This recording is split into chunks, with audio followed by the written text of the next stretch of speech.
in the middle of our street, our house, in the middle of our...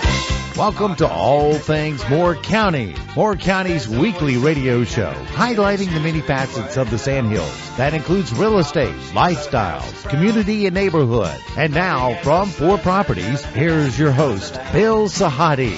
Our house, in the middle of our street. Good morning and welcome to the talk show All Things Moore County. Dorothy, we have a great show today. We've had past shows on education. We're going to be speaking today with the Sandhills Classical Christian School and some of their upcoming events. And before we do, we're privileged to be speaking with Peggy Taphorn from the Temple Theater, who is here to talk about a very special play. Good morning, Peggy. Good morning. Thank you for having me. Yeah, and honestly, I wish we could take you and the Sandhills Classical Christian School together, because there is a definite tie-in between what you're going to be talking about and what they're going to be talking about today. Absolutely. Tell me what's going on. You had us. You were here in the fall talking about a lot of your holiday events. That's right. And successful. And we had some of the cast of My Fair Lady with me, as I remember. We did. And fortunately for us, the beginning of this season has been our most successful season since I got here in 2007. That's great. So we are on a roll, and I'm hoping to continue that. You know, we're producing Doubt now, which runs through January 31st. It's a limited run. And that's mostly because it's a bit of a departure from our big splashy musicals and Christmas Carol and Addams Family and the well-known titles. Right. The thing that people know Doubt for is the movie that starred Meryl Streep, Philip Seymour Hoffman, right. Viola Davis, Amy Adams. And one of the unique things about that movie is that all 4 actors were nominated for Oscars. What so a cast. It has quite a pedigree. You know, the play was also won the Tony in 2005 for Best Drama. And the playwright John Patrick Shanley won the Pulitzer Prize for Drama in 2005 as well. So it's quite a strong pedigree for this piece. Doubt is it's a parable. It's a story about principles. It's That's a story about, and it takes place in a very volatile time in our history. That's right. It takes place in 1964. Martin Luther King has just been shot. The Second Ecumenical Council, commonly known as Vatican II, has just happened. Right. So, as well as Martin Luther King is at his height, and they're starting to have to desegregate schools. And so this is set in the Bronx in 1964 at a Catholic school. Mm-hmm. And they have just admitted their first black student. Mm-hmm. So part of the story follows his trajectory, although you never see the student in the play.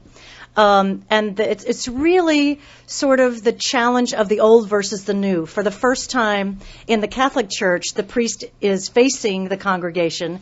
You know, before Vatican II, he had his back to the congregation. The Mass was done in Latin. People were just required to show up, basically. Right. And now all of a sudden, the priest is turned around. Right. You're supposed to respond, for crying out loud. Right. You have to stand and sing these, right. What were basically Presbyterian hymns, because they didn't have any actual Catholic hymns.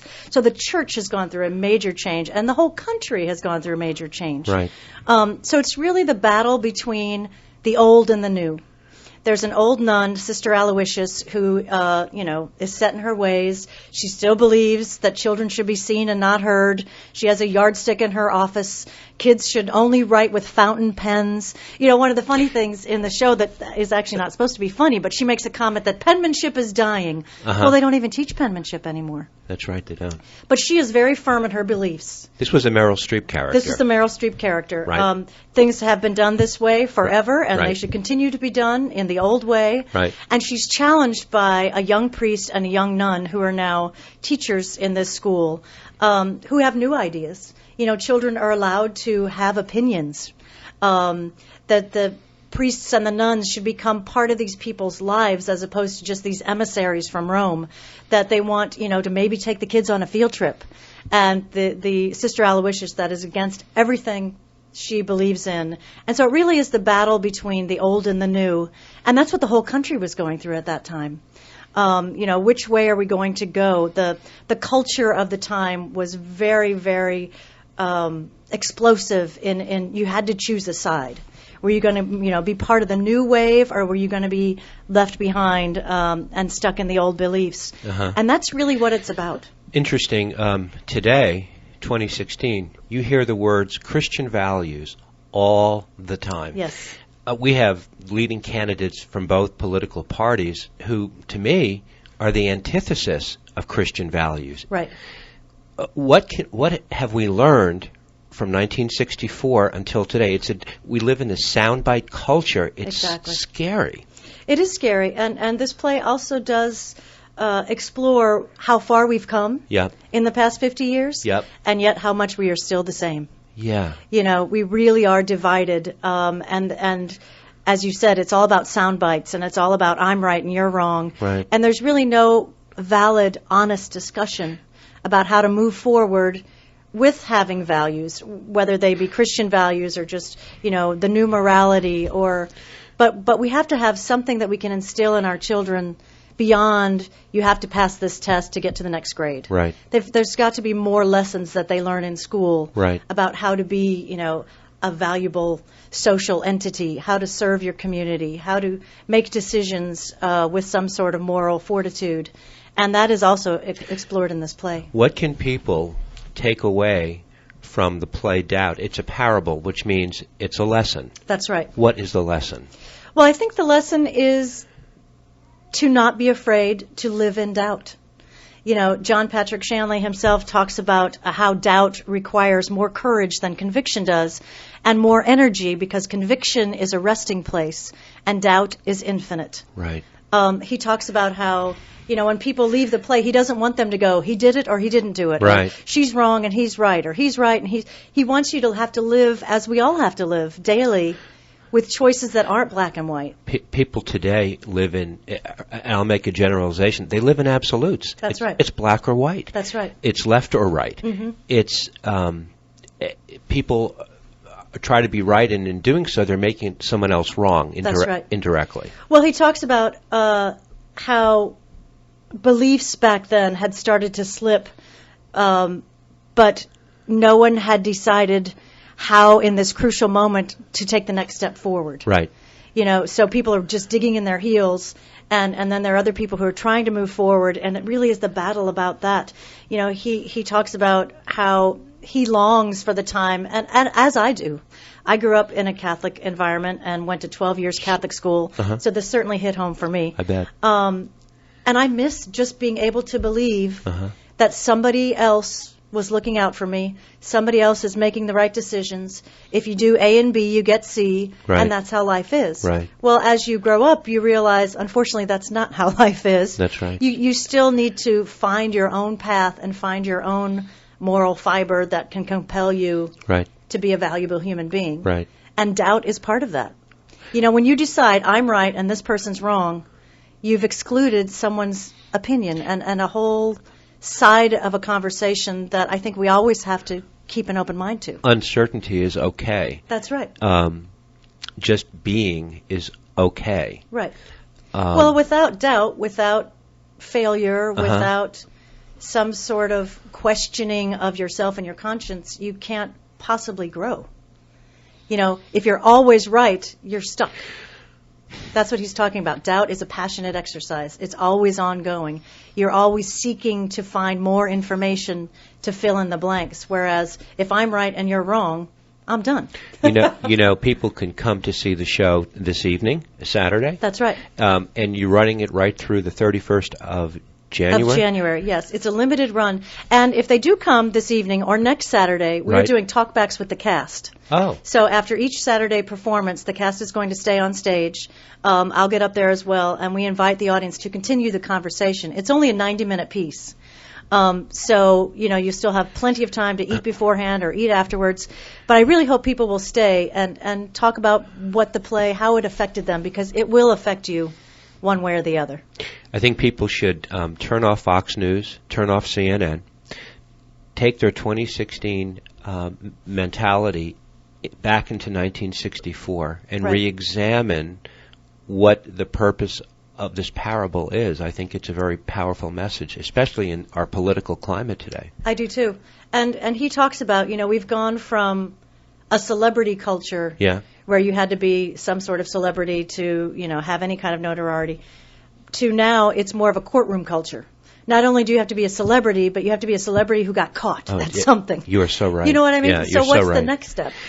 People need drama. That's right. In their lives to fill the voids. I mean, it's really, and the difference today, information is so readily available, and it's usually misinformation. That's right.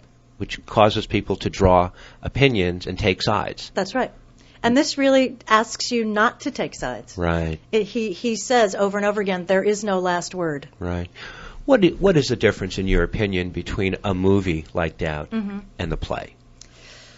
I think it's twofold. You know, the movie, on one hand, can be more visual, right, and show you more locations and more atmosphere, and more of the time era that you're working in. But I think for a play, right, you are asked as an audience member to be part of the equation.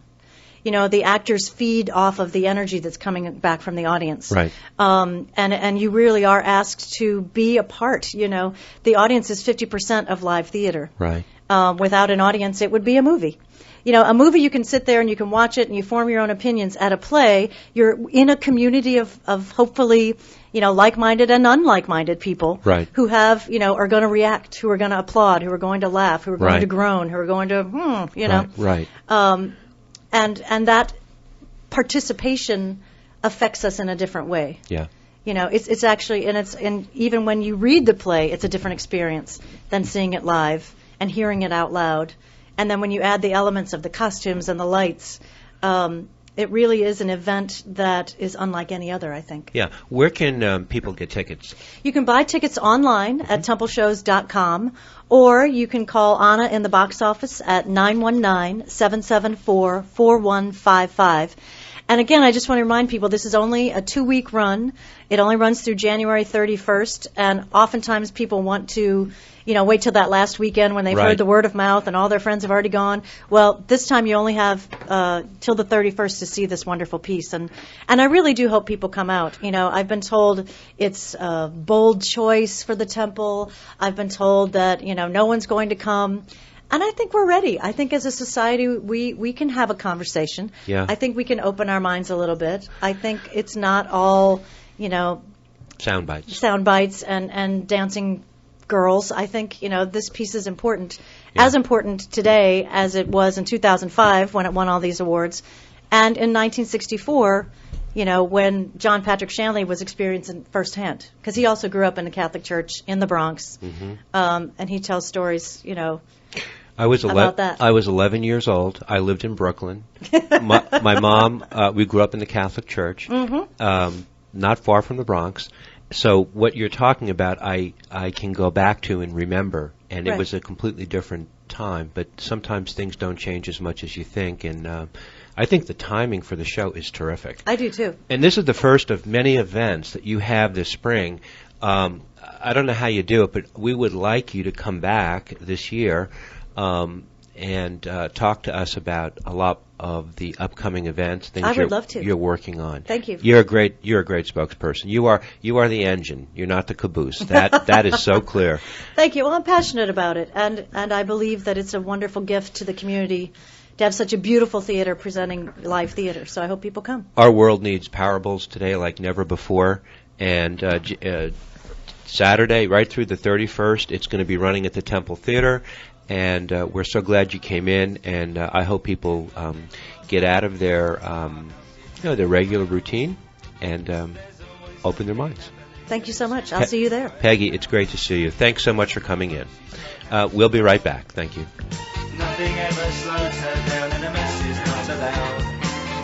Our house in the middle of our street. Our house in the middle of our...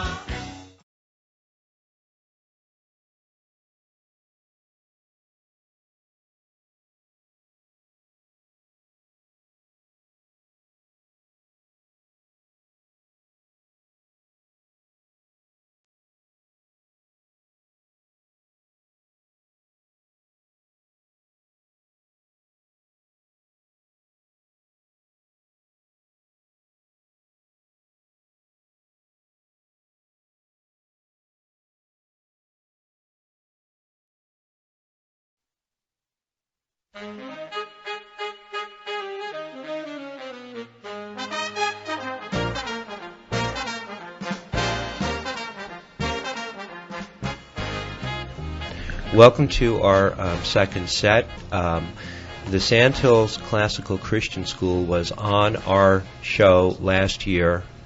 We featured it then the new head of school, Dr. Alan Marshall, with Kathy Parson, to talk all about the school. And we're back today to talk about a lot of events. After listening to Peggy Taphorn in the first set about the play Doubt, about her mention of Christian values, how people think, how they get their information, it's become apparent that in 2016 education is going to be a very important topic and a theme on our shows.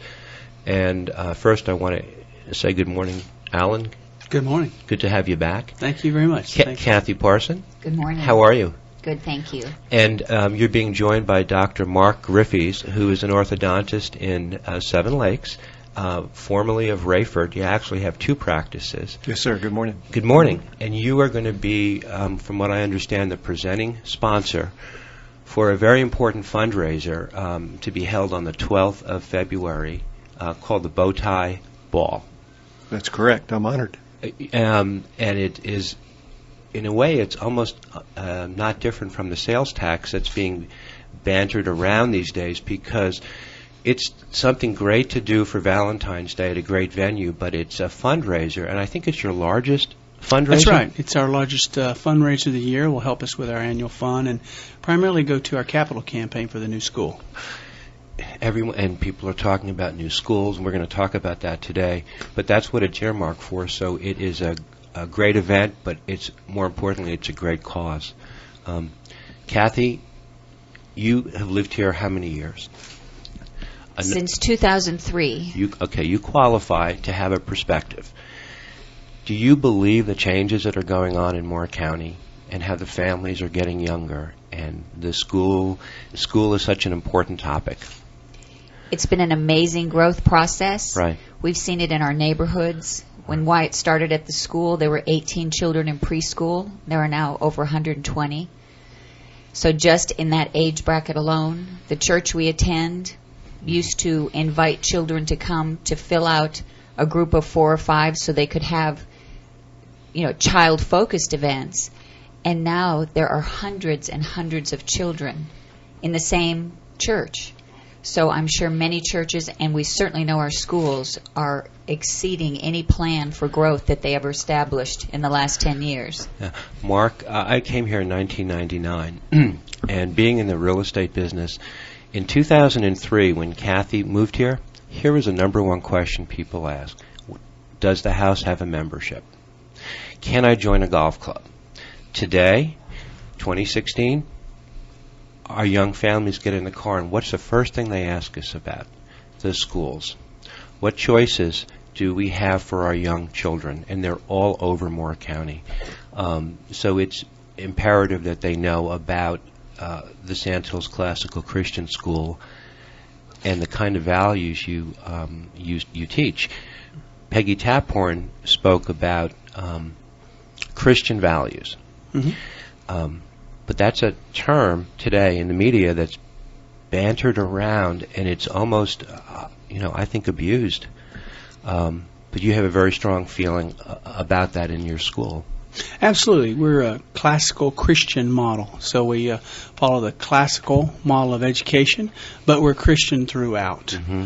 And I did enjoy the discussion about her play, the play Doubt. It kind of led me to one of my favorite scriptures is Mark 9:24. It says, "Lord, I believe, help thou mine unbelief."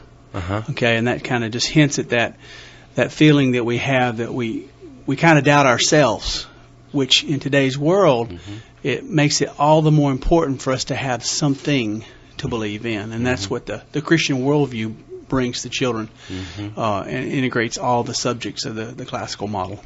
And we talked last year about the model of teaching and the way you try to get your students to think, to critically think, not just to take tests, mm-hmm. but to mold their minds into people who can make good judgments, balanced judgments, mm-hmm. and the stuff that they learn as young children, those impressions are indelible. They stick with them as they get older. Absolutely. The model talks about the trivium, which is the grammar phase, followed by the logic, and then the rhetoric phase. And in the grammar phase, we learn facts and rules. In logic phase, we learn an understanding of the facts and rules. And in the rhetoric phase, we develop the ability to communicate our understanding of the facts and rules. And then at the end of that, and even through the process, they can engage in critical thinking.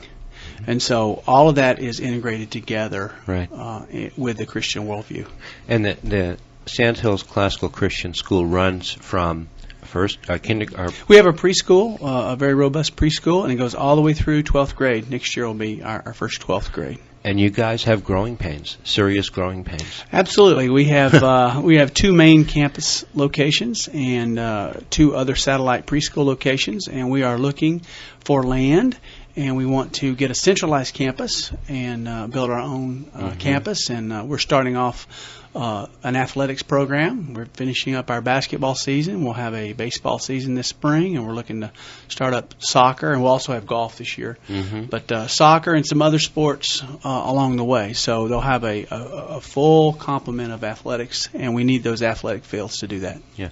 Mark, you and I had a chance to talk on the phone the other day, and I love the story that you told me about your affiliation with the school and how you came to be the presenting sponsor. And it's a very nice story. I'd like you to share it with us. Well, I'll be happy to.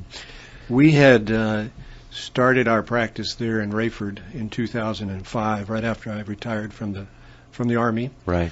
And Wendy Fields came to work for us probably shortly after that, about 2007. And her daughter, Claire, now attends the Sandhills Christian Classical Christian School. And we've actually as she's been through other schools, we've donated things for either Girl Scouts or what have you to kind of help her along as well. But we've seen some changes in Claire, and Mom and Dad have as well. As a matter of fact, the other day she was there, and I walked into the room, and I hadn't seen this for a youngster in a long time. She stood right up like she needed to stand up when I walked into the room. And being prior military, it was rather rewarding to have her stand up and not salute me, but at least stand up and talk. So I think that the school has the right approach. We do the same thing in our office. I think I kind of consider myself a little bit of a teacher at the same time, too. In that we partnership with the patient and the parent. Janice, my wife, set up the office to where we all have individual kind of private rooms, which is rare for an orthodontic office to have that.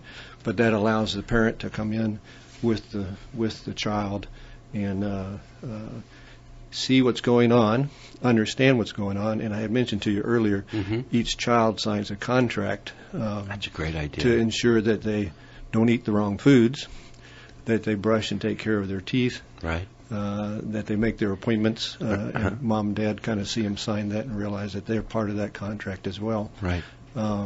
But to be able to support a cause, which I think is just an absolutely wonderful cause with Sandhills Christian, is quite an honor for me and my pleasure, in hopes that one day I can be there at the groundbreaking of the new school.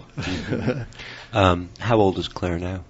Claire is in sixth grade, so she is, I think she's 12. She may be 11, right around that time. And we have, there's a couple other children too, Ariana and Trinity Shelby's. I think one of my favorite restaurants is Kurt's Kachina, and they're all part of the school too. So I had still would like to get Kurt over to my house someday just to cook a meal.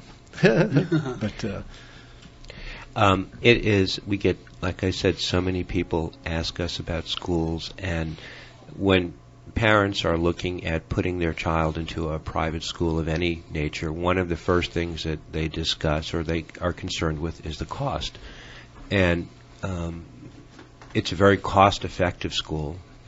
They can do a comparison all day long, and they're going to find that the Sandhills Classical Christian School it offers a very good value, and you can see the difference in a child who comes from a structured environment rather than those who don't, and we see it all the time. They sit in the back of our car, and we can make them in a minute. We know with their parents. Kathy, tell us about the bow tie ball. We need to get some specifics on it because it's a big event. Well, it is really the entree into the Valentine's weekend. Right. And we're trying to approach especially many of the men in our community who may have missed an opportunity once or twice over the years to really meet the level that they wanted to in celebrating Valentine's Day. So this event is hopefully going to capture the lost years for them. Okay. They can come. The ladies will be dressed up as much as they'd like to. We'll be at the beautiful Fair Barn. Right. We will have a quartet from the Carolina Philharmonic just introducing the evening while we look at silent auction items. That would be David Michael Wolf. Yes, and yes. We will have a champagne bar. Right. And a candy bar open at that point so people can enjoy those treats. Right. We'll have a photo booth, a professional photo booth, which I think will be exceptionally fun. And then as we move into dinner, we will all be seated together at tables. It will be a plated meal. Oh, wow. So you'll have a time to get to know people, and that's one of the goals that we had. It wasn't to just invite people and have them spend money and run out the door and we send a lagging thank you note. We really want to engage with people. We want them to know who we are. We will be featuring very brief presentations from 2 classes of our school, something that I think will really fascinate them in the skill level that the children will present. And then one of my favorite things, especially when I'm spending $100 a ticket, is to be able to end the night on the dance floor. Right. So once the live auction is finished, everyone will hopefully stay and enjoy some ballroom dancing, some hip-hop dancing, just some fun, all kinds of music will be played, and we just want people to come and enjoy and to make contributions to the future of our school, but then spend the rest of the evening just enjoying getting to know one another. So I have to ask you, will Julia Brockmeyer, will she be there ready to dance she after is her? Currently recovering, but is scheduled to be on the dance floor front and center. Okay, because she is, we work with Julia. She raves about the school, her boys, and she could walk in and she would look like Jackie Kennedy Onassis, very slender and sleek and very stylish. And if she hears this, she's going to give me a hard time now. But she'll be there. She will be there. The parents, I notice, who have children in the school are the biggest voices for the support of the school. And I hear it all the time from people. And I guess word of mouth is also a very good way to get people to come through, and you probably have organized tours of the school? Absolutely. The product that we produce, that's the children, is really the best selling point of the school. And when we have folks come visit the school, we take them through the classes, and like Dr. Griffey said, when they walk in the classroom, the students will stand up. Right. There's a lot of yes sir, yes ma'am kind of conversation, very polite but very very comfortable. And people just notice the difference. So at any time, if anyone wants a tour, they can contact us, and we'll take them through the school. And I just let them really see for themselves. And then again, the results speak for themselves also. Our students test very well, even though we don't focus on testing. But they do very well, 2 to 4 grades above national averages. But you'll see where sometimes in some venues there'll be a focusing on the testing. We just don't do that. That's something that we do at the end of the year because we need to do that, but it's not a focus. Talk a little, we have just a couple of minutes in this set. Talk about some of the major focuses besides the testing that you try to instill in the kids. Well, as far as the classical model, it all begins with phonics, and so a lot of folks were raised that way, and we do follow that. We also, as we talked about, the trivium model, they'll get art and music all the way through. That's part of the classic model. Also, we read great books. And then we throw in Latin there. It starts in the 3rd grade with Latin, which is a great preparation for all the language arts to follow. And then, again, we try to round it out with the physical development. Now we have an athletic program started out. So it's really an integrated process. And then all through that is the Christian worldview. So it's really folks. There's a lot of different focuses, but it's the whole package that makes the difference. Yeah. We're going to come back in the third set, and we're going to continue the conversation. I want to ask you a couple of questions about Wyatt. He's a 9th or 10th grader now? 9th grade. 9th grade, freshman. He knows everything now, right? Is he Pretty much. schooling you guys? Yes. You and Mark? Yes. Okay. Had a feeling.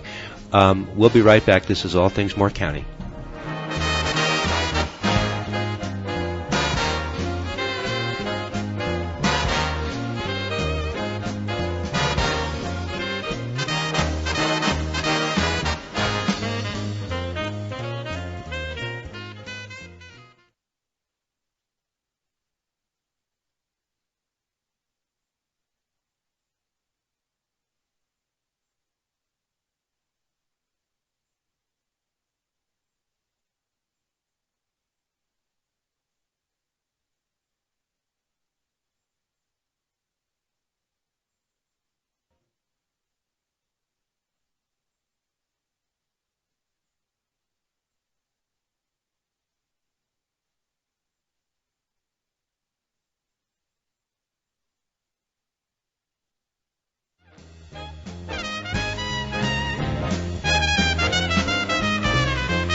We're back for our final set with the Sandhills Classical Christian School and the upcoming bow tie ball on February the 12th at the Fair Barn. Kathy, it's probably going to be the most formal and elegant event, something Moore County hasn't seen in quite a while. Yes, we're excited about that fact. Yeah. A lot of our families have missed being able to go to formal events. Right. Certainly people can come in a semi-formal clothing. I mean, we're not going to really turn anybody away. In fact, I've told some of our great military guys that, if a bow tie is just too much for them, just put one on their sleeve. Right. It can be anywhere they want it to be. We're not going to turn them away. But when the guys do that, they want extra credit for that. They do. You know and then that, they have don't to you? stand up later and do some real fun line dancing. That's right. It's going to be the Fair Barn is an outstanding venue for this type of event, and it's a great networking event. And Mark, I think it's a great marriage that you have with the school, because in some ways you're an orthodontist, but you're also a mentor, coach, and teacher, because you're working with kids in their formative years, and there are parallels between what you do and what the school does. Absolutely, and the more I hear about Sandhills Christian is I can see a lot of similarities between the way that we practice and the way that they teach. My hat is off to my staff particularly, and my wife, who has developed kind of an environment, not only very comfortable environment, but a good learning and comfortable environment for the children too. So the children come in, and we actually go through a clinical process and develop a plan, and then when we get ready to get started with them, they all sign contracts that says that they will abide by our rules, and rules that include brushing their teeth on a 4 times a day, flossing, taking care of all their necessary things as far as their teeth go, making their appointments, and not eating the wrong foods. I have a little joke that I play with them because they all love Doritos, and I say, you can eat a bag of Doritos, but you take it and put the bag in a bowl and fill it up with water, and about 30 seconds after that you can eat as many Doritos as you want. So they get a kick out of that, but they don't really appreciate the thought. Yeah. But it's also, like we had mentioned before, it's fun.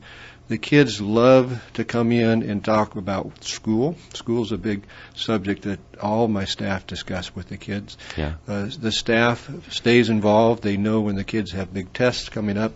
They know when they have beauty contests coming up. They know when their ball games are coming up.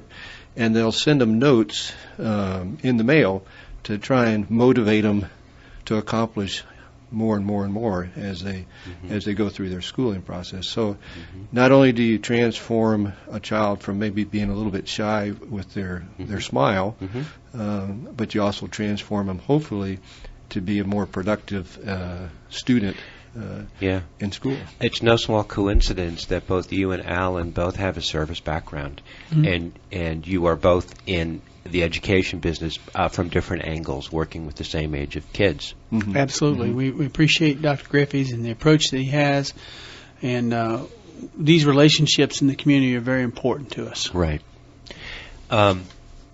One of your teachers, Dr. Gary Goschel, who is the pastor at the Sandhills Alliance Church in Pinehurst, was nice enough to send me an email. We corresponded a little bit, and I loved what he said, and I'd like to just read to you a couple of excerpts. What he said: "A classical education is an approach that attempts to unify all truth into a worldview that will carry the person beyond graduation. St. Augustine said that education is the ordering of the affections." I think what he means is that education isn't merely what a student knows, but what he enjoys. It's a process of discovery and a process how to live rightly. So there are underlying themes beyond just the education. Absolutely. The secret to having the children to learn is for them to develop the love of learning. And once they develop the love of learning, then the learning will follow. Also, that carries over to their character development. Right. Once they have developed a love for right living, then the right living will follow afterwards. And I think that's what St. Augustine's getting at there. Yeah, I love what he said. He said that Christianity is not an appendage that is tacked onto the curriculum. Learning to think synthetically, not merely analytically, is the goal. I see so many kids who are so test-oriented and A-oriented, and to get the grade, but there's something missing because there's no integration. Right, and that's I think one of the big powers of the classical model is all the subjects are integrated together, and then you have that love of learning, and then the testing is just a result that flows from that. The good test results is just the result that flow from that, but it's not the goal. Right. Your son, Kathy, is a ninth grader. And I remember ninth grade was a very difficult time for me. My parents started to give me a really hard time at that age, and I was not real happy. Kids tend to be, so self-centered. But do you see developmental changes in Wyatt? It's a tough age.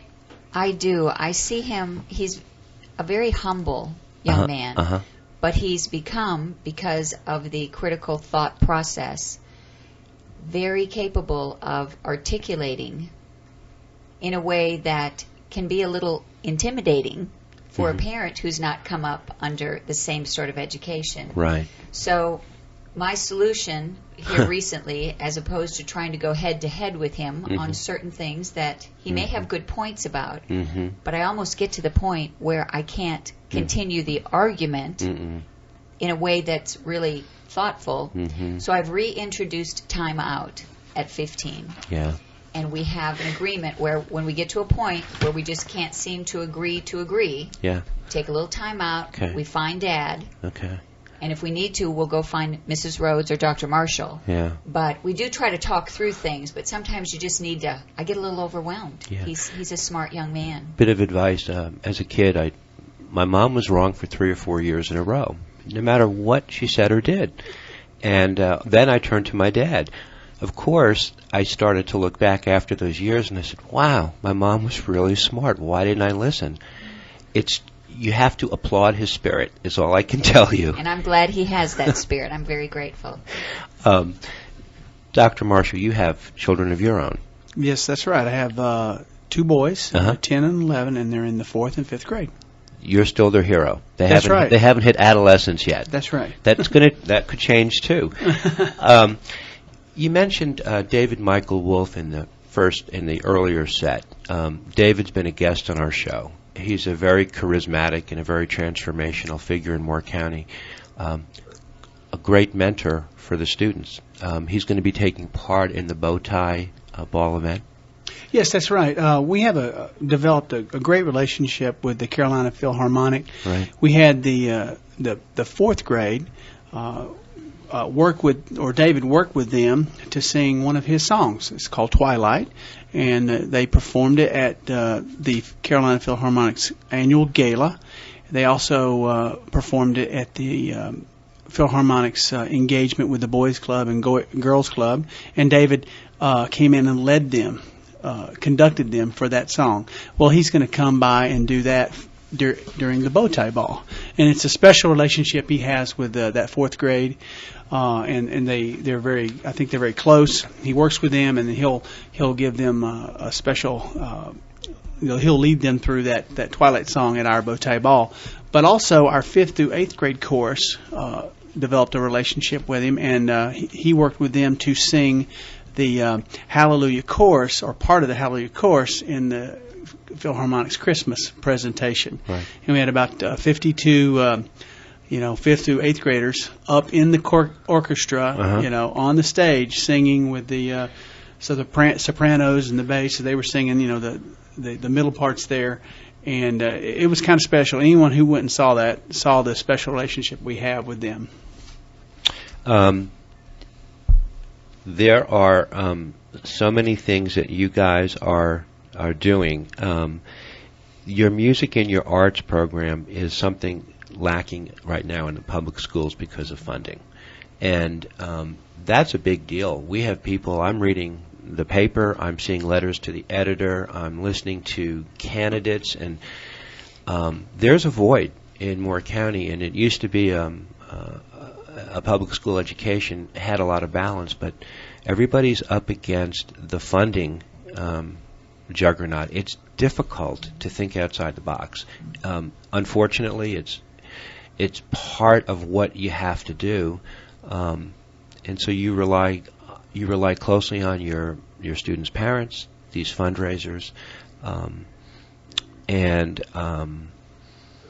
you keep trying to keep the balance going. I mean, that's the one thing that parents want. But the thing that you have in this school that seems to be lacking in the public school, which is what Dr. Goschel talked about, was the respect.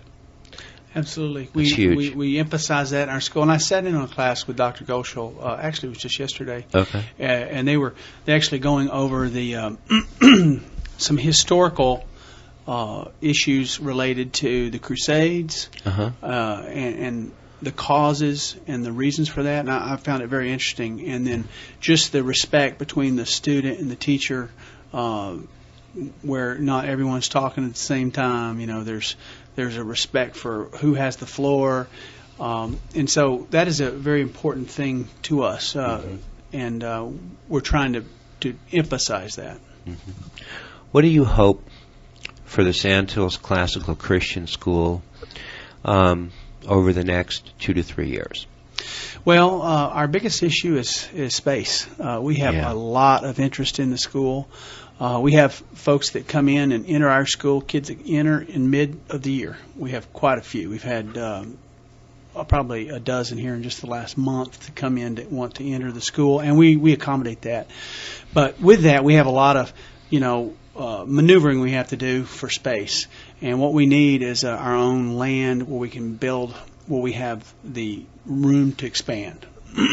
So that's really our number one priority right now as far as our operations, is to expand so we give as many families the opportunity to participate and be a part of us. So 2 questions. Are a lot of these transfers due to military families who are coming into town? Sometimes they are. Okay. Sometimes they are. And then sometimes that word of mouth is very big, and then the people hear what we're doing, and they want some of that. So it's both. And your search for land, do you have a perfect world location? Of course, you want to be as close in as you can, Okay. but then you have to trade that off with, how available that is. Right. So that's the trade-off that we're talking about now, and we're looking at some different locations. How many students do you have right now? Right now we have around 310. Okay. We want to build a school that's definitely capable of holding over 500. But, if you consider the preschool, then that's probably more like a 600 student school. So 2-3 years from now, you're hoping your enrollment is going to continue to grow. I believe so. Yeah. Your curriculum is also expanding. You're adding astronomy classes. You're initiating advanced mathematics courses, calculus and statistics. That's right. Along with the trivium, you have the follow-on, which is the quadrivium. It starts off with a basic arithmetic, the study of numbers in space, which is geometry, study of numbers in time, which is music, which we've already talked about, and then the study of numbers in space-time, which is astronomy. So it gives the full spectrum of the liberal arts. We also have, at the beginning of the year, opening academy, which we have a leadership seminar. I think it's very important for young people, if they can get some basic leadership models and skills, that they'll put them ahead. Also want to, I graduated from the Air Force Academy, and I want our kids to be able to apply to things like that. So they need every part of their application to be rounded out. That's where the athletics comes in, and then the advanced math. We do very, very well in math. The big fundraiser, your biggest fundraiser, is coming up in a couple of weeks, Kathy. You have an RSVP date of January the 29th for the Fair Barn. Your bow tie honorary chairs. You want to talk a little bit about them? Yes. Dr. Pat and Kara Simpson. I'm sure many of you have heard of them. They have been longtime supporters of the school. They have 2 students with us, and they are they're like model prisoners. I mean, you just couldn't ask for a better family. Their students, their children are just so inspiring. They're involved in music and the sports programs. I mean, Kara has her fingers in everything, and she has just... Very proactive lady. Yes, she's inspired so many. And certainly Dr. Simpson's reputation is without question one of the finest cardiologists in the area. So we're delighted that they will be honoring us that night, and we're excited to support them. And we want to mention that Elliott's on Linden is going to be catering. Yes, absolutely. Mark Elliott, again, a longtime supporter. He and Kelly have done other events for us. Right. I can't imagine him not being a part of something we're doing, so we're very excited that they'll be there presenting our food. Yeah, it's gonna be a terrific event, and it almost is like the earliest part of spring, just to get going and get people together after a January and a cold month. People can go on to Sandhills, ccs.org, to get ticket information. Kathy, they can call you at 690-6176. Yes. They can go on your website, your Facebook page, to get all this information, and we hope that Valentine's Day is centered around the Fair Barn and the Sandhills Classical Christian School. It's the most important denominator in Moore County these days, with all the movement of families and children here, and it's something we, Dr. Marshall, have got to be on top of for our discriminating parents. Dr. Marshall, thanks for joining us today. Thank you for having us. Kathy Parson, it's always a pleasure to see you. Thank you. And Dr. Mark Griffiths, I loved your story and with the coaching and about your assistant's daughter. I wish you the best of luck, and we will hopefully see you down the road. Thank you very much. I'm honored to be here. The bow tie event is February the 12th at the Fair Barn. It should be a wonderful event, and we're very glad the Sandhills Classical Christian School is becoming more and more an integral part of the community. Have a great week, and we'll talk to you next week.